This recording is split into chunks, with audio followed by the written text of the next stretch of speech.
Firstly, I'm gonna preface this video by saying this isn't a review. It's just a guy talking about some stuff he really loves. Also, this is purely my opinion, and I'm not a game developer. But I am smarter than one. This video is a list in no particular order of the games that I love, whether it be something I grew up playing or something I recently got into. I hope you enjoy this new format, and let's get started with our first game.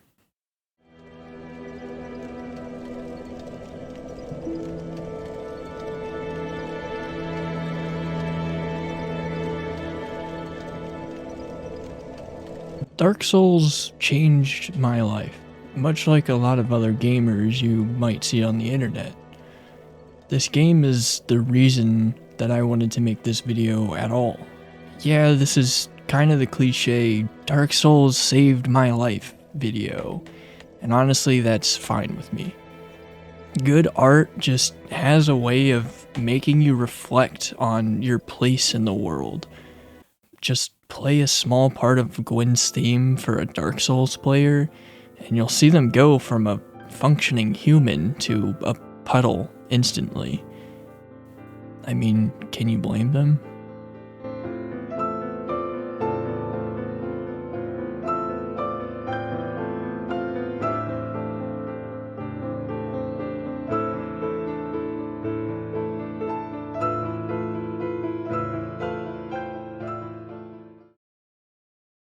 The music in this game never misses. Even in the quiet moments, like when sitting at Firelink Shrine, it feels like a warm, safe blanket is being put on you, letting you know you can stay as long as you'd like.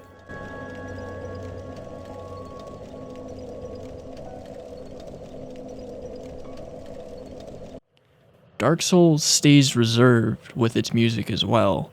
Most of the soundscape is just ambient sound design, which makes the times when music is playing feel that much more important and special.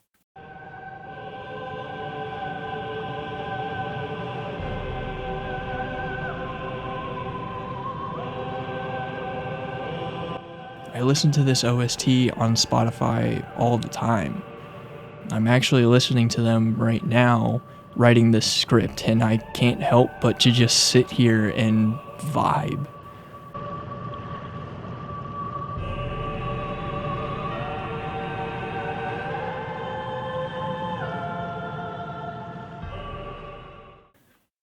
While I'm on the topic of sound, I want to talk about something Dark Souls as a whole is incredibly good at: atmosphere.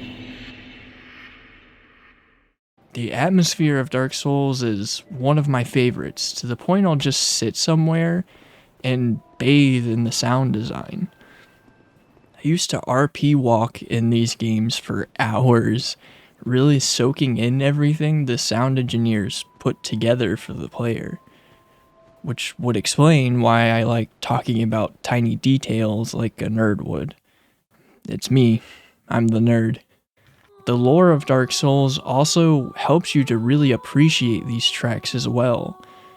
I know this style of storytelling isn't for everyone, but for me, the lore is so incredibly impressive, and it helps to make these characters in these places feel almost historic, not unlike walking through a museum.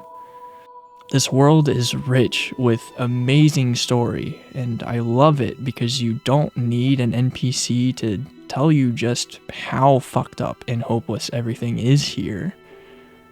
You just know. The environmental storytelling in Dark Souls is unmatched, and it always gives you exactly what you need to know for the area you're in. The lore of this franchise and how it's delivered to the player has really encouraged me to dig into games and figure out what story the developers are trying to tell us. Every aspect of the Soul series comes together so cohesively, it's hard not to be immersed in the world around you. even the gameplay helps reinforce this theme of hopelessness and depression by having the player get their teeth kicked in.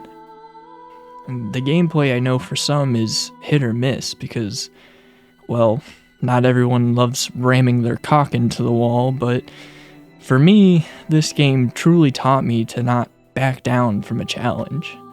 No matter how scared or how likely I am to fail, I want to persevere.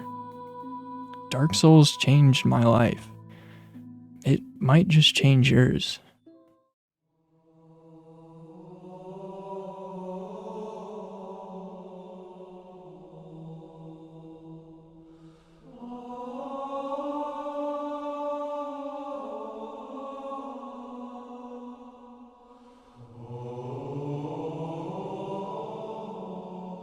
Is this even really a surprise? Everyone and their great-grandmother loves this game. People have talked about Halo to death, but I can't justify leaving it off this list. Halo is what made me a gamer, and is why I love this shit so much. The gameplay, the music, the atmosphere, the story, it all hits so fucking hard. It still blows my mind. The AI here are so clever. You're practically playing chess in gunfights with how they made enemies behave from situation to situation.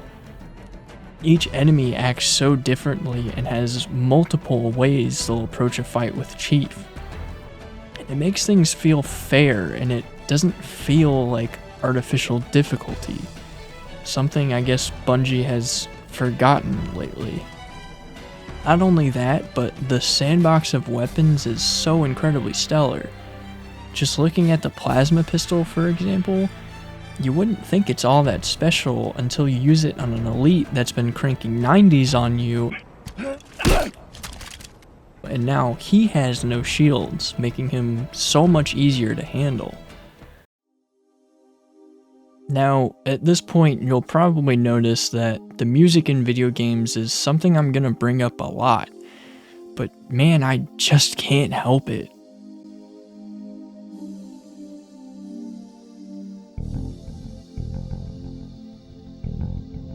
I mean, Marty O'Donnell really put his whole pussy into this one.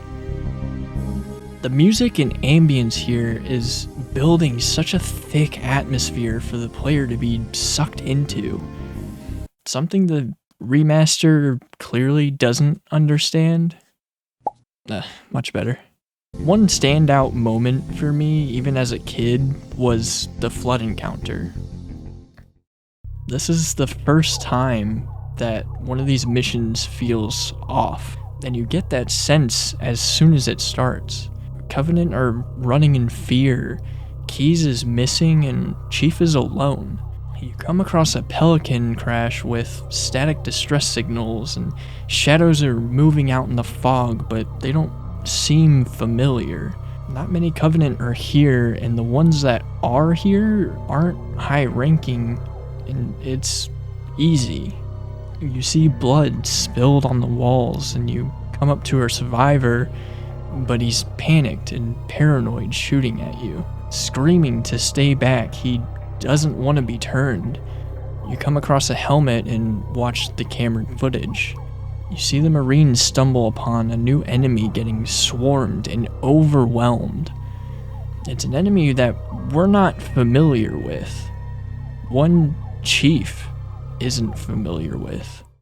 This is one of my favorite moments. It builds tension and a thick atmosphere so incredibly well, and it really gives you the sense that we're alone in territory we don't fully understand.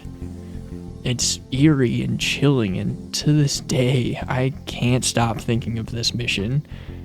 The whole game is like this too. Atmosphere that always conveys the right emotion. I find it interesting that people that haven't played Halo usually assume that every moment is guns blazing and it's action-packed like a Michael Bay movie. But that's far from what Halo's actually like. There are so many moments that are quiet and calm and just want to wrap you in the world that's around you. You pair these moments with thought out gameplay and a soundtrack that always comes in at the right moment. You've got yourself a damn good video game.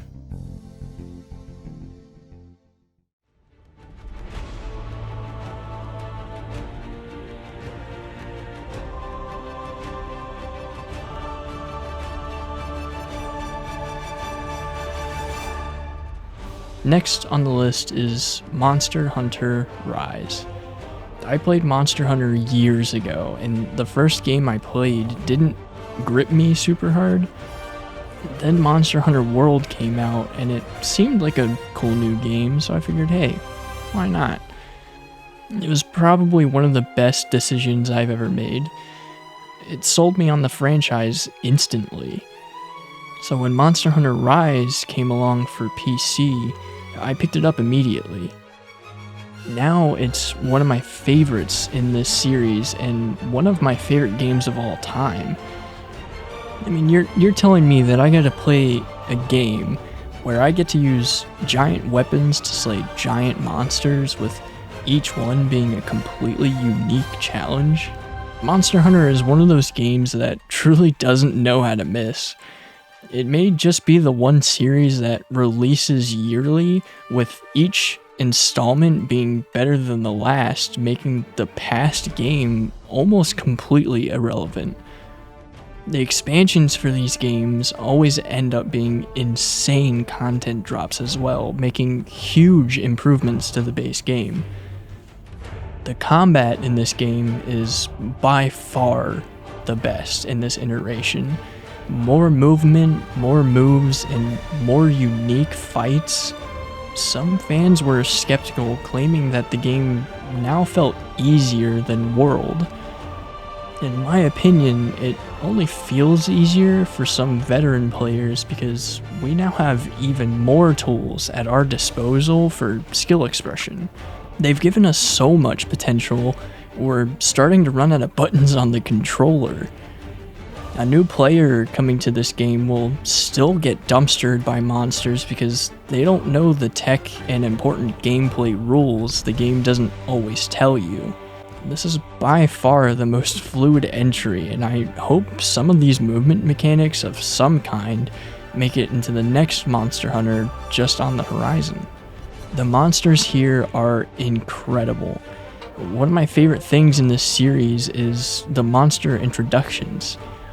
They were really good in Monster Hunter World.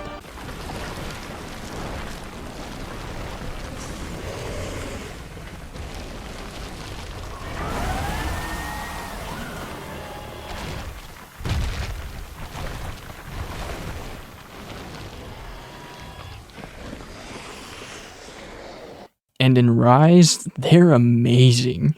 For this beast is never done until it snags its prey.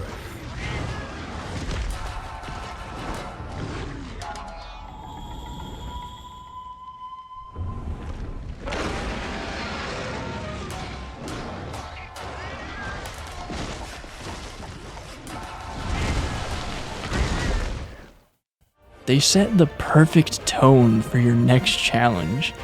They're so stylized, fitting right in with this Japanese folklore aesthetic. Now, all of this is cool and everything, but how is the music?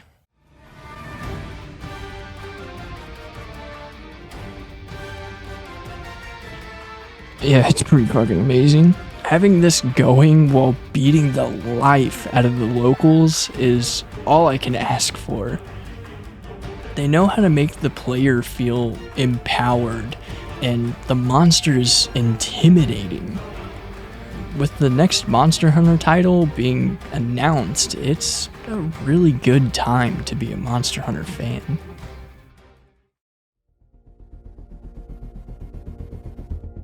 Now, I know this looks like I'm content farming, and I am, but I also do genuinely love this game. Fucking everybody does. When I heard that LethalCompany was made from the same dev that did It Steals, I got really excited. It was surprising and also everything I expected from this dev. Everything about this game oozes charm, among other things. And yet again, it nails atmosphere. It's just really nice ambience that helps the gamer be immersed in the environment. I love the creatures you come up against too.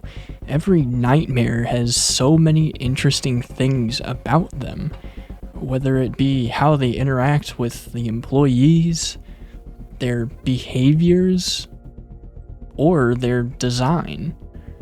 There's so many monster mechanics in LethalCompany, I actually keep finding out more every day. It's so dense and so fun, especially when playing with a ton of friends. And with the mods already added to the game, it's insane to think of how nuts they could get in the future. Bro, the music in this game slaps too! With this game still being so fresh, it has a really bright future. So what are you waiting for? Get out there and make the company proud. Thank you for watching this video. I hope you all enjoyed this as much as I did making it. I want to thank Internet Pitstop, Nakey Jakey, and Noodle for inspiring me to want to make this video and talk about the stuff that I care about so much. I also want to give a big thank you to Top Gannon for supplying the art for this video and even this channel. He is seriously so good at art and content creation. Please make sure to check him out. You'll even find me in some of his videos. If you guys love this style of content, I can also dive even deeper into some of these games because boy, I have a ton to talk about. Especially with the Souls series. Thank you.